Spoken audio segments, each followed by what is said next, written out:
Hey there, it's Silver. This is Forever Skies. So this is a survival game, but with quite a twist. It's set in what seems like a familiar setting at first until you actually start playing. So this is on a post-apocalyptic Earth, but it is not the general sort of nuclear post-apocalypse or zombie apocalypse kind of idea. Instead, there was a sort of runaway virus that has created this sort of cloud of mutagenic death called dust that is covering the entire surface of the planet. And pretty much the only places you can explore normally, safely at least, are little islands made up of twisted wreckages of metal towers and skyscrapers and large sort of overgrowths of vines and stuff from the surface, all kinds of stuff poking above this layer of dust so that it's actually safe to explore them. And in order to explore them, you have an airship, a fully customizable airship, in fact, and it's actually your base as well. So this game is clearly taking some inspiration from games like Subnautica, but it's doing very different things with that inspiration. So you don't build a stationary base in this game at all, because there is no landmass that you can build on. You know, all of the islands you'll find are very small, fit for landing an airship on and not much else. Once you're done exploring them, you're meant to be moving along pretty quickly and constantly move around. You are a very nomadic person in this game, always on the move, and so it would not really make any sense to have a base as such to go back to that is stationary. And you can go to the surface of the planet, by the way, more on that later, but it's not the kind of place you'd want to build, we'll just say that. So instead, your airship is your base, and all of your building and materials and crafting and all that stuff is done in and around this airship. Everything has a weight to it, and this is not for inventory purposes, this is for airship purposes, because your airship is a big balloon. It's got a big balloon on it, it's like a Zeppelin effectively, and this balloon can only hold so much weight, so it'll start with just about 3 sort of vertically aligned rooms, very, very small. And as you get new technologies and new production new production devices and some other things like that, of course all this adds weight to those balloons, and you'll eventually want to expand outwards and add more rooms to the airship so you have more space to put things, since all of your production and stuff is going to be mobile in this game, so you got to keep it all in your airship. And this means that eventually you're going to have to learn to expand your airship's balloons, which you eventually do gain the technology to do. Using helium, you can craft extensions to the current balloon so that it can hold more weight, and you can actually craft entirely new balloons with some more resource expenditure to have it hold even more weight than that. So eventually you can expand out very far and have a much, much larger sort of Zeppelin, because it'll be this multi-balloon monstrosity that you can roam around in. Resource gathering, of course, a very important part of any survival game, is done very differently in this game. You don't really do anything with your hands for the most part. Instead, you have this sort of laser cannon thing on the side of your airship, and it actually gathers resources at whatever you point it at. So you can break apart metal walls and doors and glass windows and some other stuff like that to gain the resources they're made out of. And you'll notice that there's all these floating bits of stuff in the sky, like these sort of twisted tumbleweeds made of a bunch of synthetics all roped together, or some metal twisted together into a ball. And these are so that you always have access to those 2 very basic building block resources that you'll need in some form for pretty much everything. Almost everything in the game can eventually, if you go down far enough, be broken down into metals and synthetics. So you'll need these a lot, and one of the primary ways of getting them is to just float around and step outside your airship for a while in the air and man your resource gathering cannon thingy and start blasting apart these tumbleweeds of synthetics and metals, and you will gather them automatically. So this means the overall resource gathering loop of this game is highly unusual in comparison to most survival games.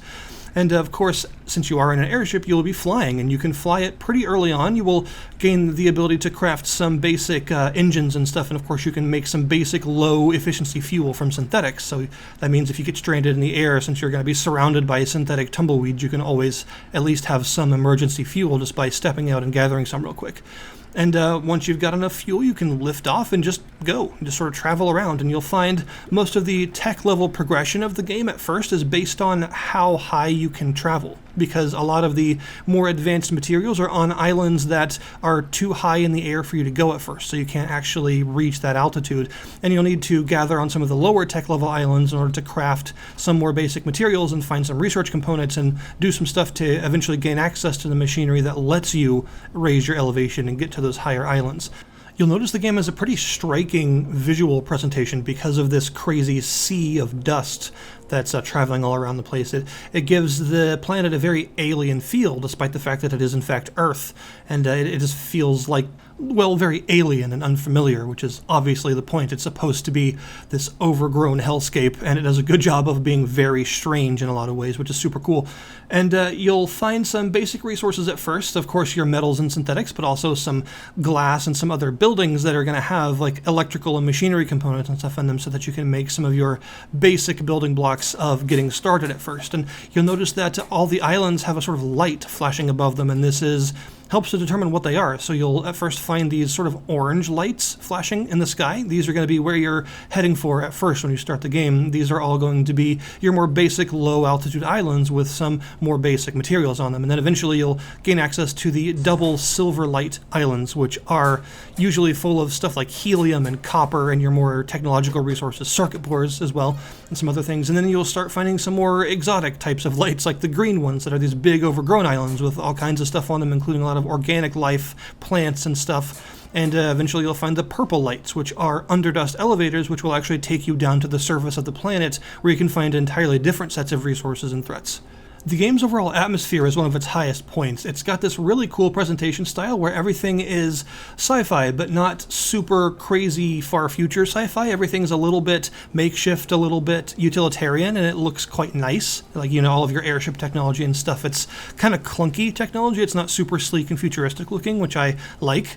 And the atmosphere of just exploring is really good because sometimes the dust gets so thick you can't see, and you can only navigate by the little map that you can place anywhere on your ship. Of course, I placed it right next to the steering wheel so that I could actually see where I'm going. Sometimes you really do have to navigate basically by instruments. In storms, lightning can strike. The lightning sound effects are really good.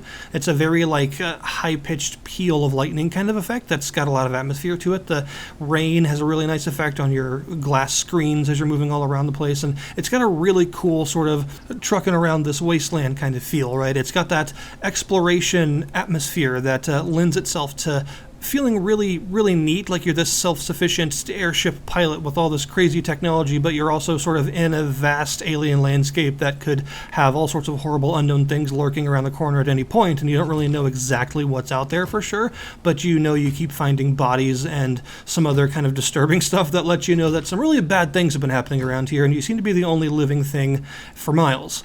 I like the fact that all of your stations have cool animations tied to them, so everything from your water condenser to your water purifier to your cooking device, because you can eat raw foods, but you really, really should not. You gotta remember this is a planet where a whole bunch of viral stuff has happened, so you can get some really nasty diseases by eating raw food, so you want to cook pretty much everything, which does take a fair amount of time, so you want to cook a lot of stuff in advance to make sure you have what you need when your hunger gets too low, but of course stuff does spoil after a while, so you can't cook too much either. Your 3D printer that you use for crafting most everything once you have the recipes, and your research station, which you use for actually researching those recipes, they all have cool animations tied to them as well, and they're fun to use as a result of them feeling quite manual.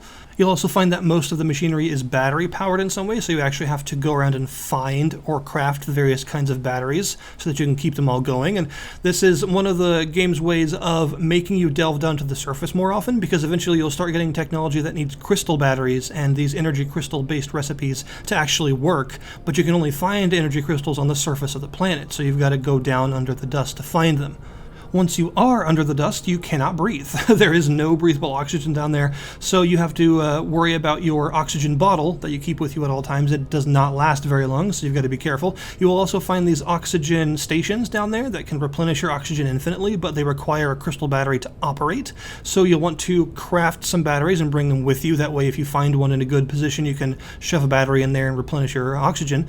And you'll also find some other threats, some of which I'm not going to spoil, but including these plant things that are actually aggressive plants. They're quite large and scary, and you will need to do some virus sequencing eventually. And this is something that I hope they expand on later with more uses for it, but right now you can basically take some specific types of life from the surface, bring them up, and craft this virus sequencer machine that's relatively expensive. And once you have it, you can do a little mini game where you isolate the sequence of DNA in this virus, and then you can eventually create like a sort of serum of the virus. This allows you to craft special boosters and things from that virus, like for instance the hypothermia booster, which heavily lowers your body temperature for a while, and this means that those plants and stuff can't detect you anymore, so you can actually explore the surface better and get to areas previously where they blocked you off by threatening to kill you, so now that you're basically invisible to them. You have various handheld tools that will of course also assist you that you will be able to craft, and usually these tools have a battery capacity and they do need different kinds of tool chargers that are battery powered in order to keep them topped up. So this is another reason to keep exploring, because you will eventually run out of use of your tools and have to repair them, or recharge them rather.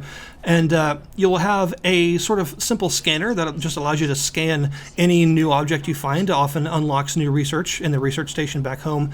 The research station just allows you to put different materials into it and research new recipes that will show up in your 3D printer and other places like that to craft new machinery and new upgrades and stuff.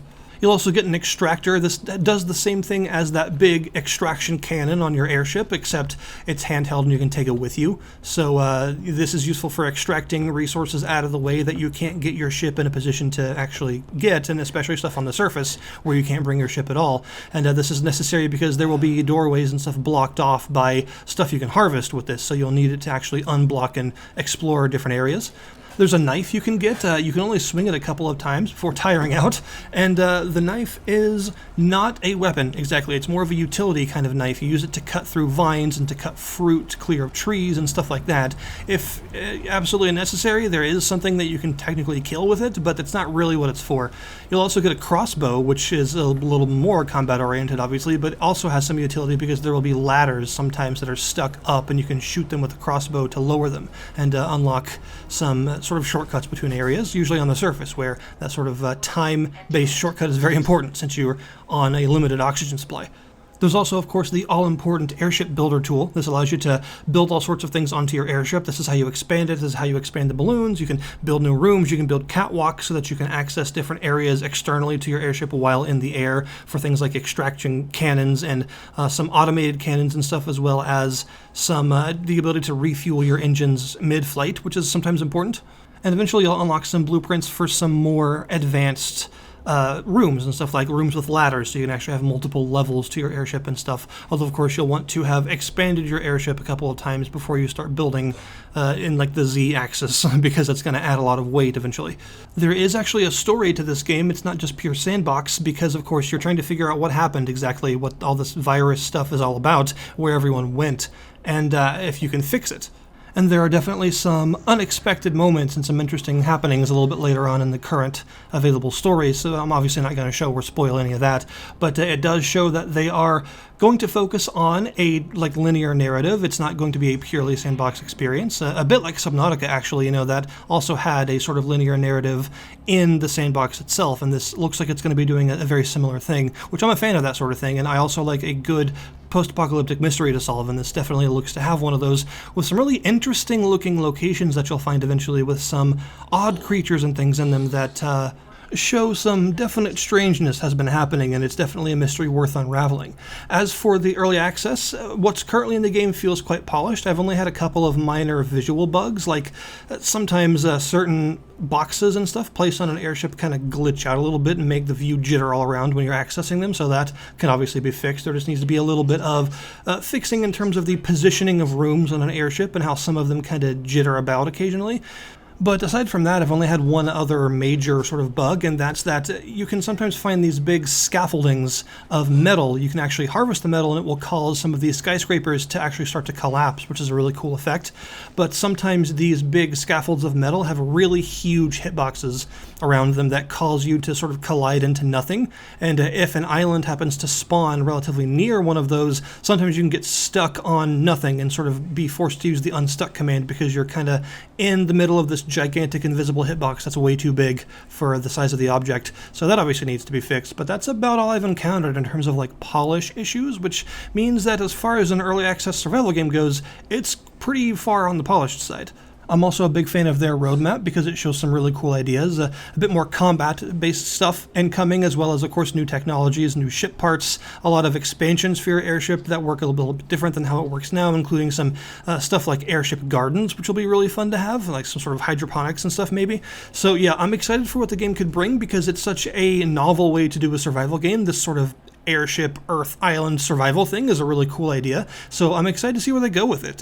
I will link you in the description below this video, as always, to the Steam store page so that you can go and check it out yourself, or wishlist it and keep an eye on it if you want to see what else is added. Thank you guys very much for watching, and I'll see you next time.